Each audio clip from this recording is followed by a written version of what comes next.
பரிசுத்தர் பரிசுத்தர் பரிசுத்தர் என தூதர் பாடிடும் துணி கேட்குதே. இந்த நாளில் கூட கர்த்தர் நம்மோடு பேசுகிற வேதவசனம் வெளிப்படுத்தல் 4ஆம் அதிகாரம் 8ஆம் வசனம். இருந்தவரும் இருக்கிறவரும் வருகிறவருமாகிய சர்வ வல்லமுள்ள தேவனாகிய கர்த்தர் பரிசுத்தர் பரிசுத்தர் பரிசுத்தர் என்று இரவும் பகலும் ஓய்வில்லாமல் சொல்லிக் கொண்டிருந்தார்கள். யார் சொல்லிக் கொண்டிருந்தாங்கன்னா தூதர்கள் சொல்லிக் கொண்டிருந்தாங்க. அந்த 4 ஜீவன்கள் என்ன செய்ய சொல்லிக் கொண்டிருந்தது. எப்படி சொல்லிக் கொண்டிருந்தது?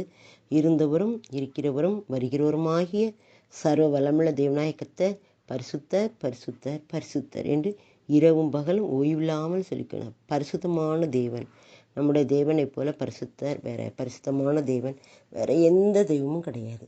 அவர் பரிசுத்தத்தில் மகத்துவம் உள்ளவர் என்று சொல்லி நம்ம பார்க்குறோம்.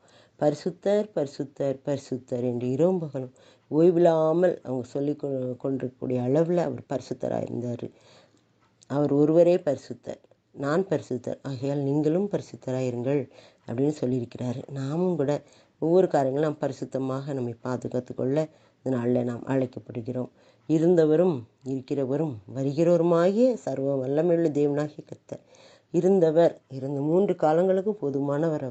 அவர் நேற்று மீண்டும் என்றும் மாறாதவர். இருந்தவர் அப்படின்னு சொன்னோம்னா ஆபிரகாமின் காலத்தில் அவர் இருந்தார், ஆதி காலங்களில் இருந்தார், பழைய ஏற்பாட்டு காலங்களில் இருந்தார், பரிசுத்தராக இருந்தார். இருக்கிறவர் அப்படின்னா இருக்கிறவராக இருக்கிறேன். இன்னைக்கு நம்மோடு இருக்கிறார். அவர் நம்முடைய ஒவ்வொரு காரியங்களும் இருக்கிறவராக இருந்து செயல்படுகிறார். அவர் இன்றைக்கு இருக்கிறவன். ஐ ஆம் தட் ஐ ஆம், நானே இருக்கிறேன் அப்படி அவர் இருக்கிறவராக இருக்கிறேன் அப்படின்னு சொல்லுவார். வருகிறவர் இனிமேல் வரப்போகிற தேவன் அவர் தான். அவர் ஒரு நாள் வரப்போகிறார். அவர் நம்ம என்ன செய்கிறார்? நம்மை அழைத்து செல்ல வருவார்.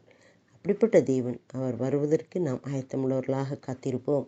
இருந்தவரும் இருக்கிறவரும் வருகிறவருமாகிய சர்வ வல்லமையுள்ள தேவனாகிய கர்த்தர். சர்வ வல்லமை எல்சடா என்று சொல்லப்படுது. சர்வ வல்லமைனா எல்லா வல்லமையும் பொருந்திய தேவன். அவர் உலகத்தை முழுவதுமாக சிருஷ்டித்தவர். சர்வ வல்லமையுள்ள தேவன். அப்படிப்பட்ட தேவனாகிய கர்த்தரை தான் பரிசுத்தர் பரிசுத்தர் பரிசுத்தர் என்று இரவும் பகலும் துதிச்சிட்டு இருக்காங்க. நாமும் துதிக்க கடமைப்பட்டவர்கள். அவரை துதிப்போம். துதிக்க நம்மளுக்கு கிருபை பெருகும்.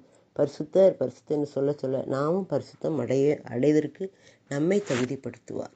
அப்படிப்பட்ட தேவனை தேவனாக கொண்டிருக்கிற பாக்கியசாலிகள்.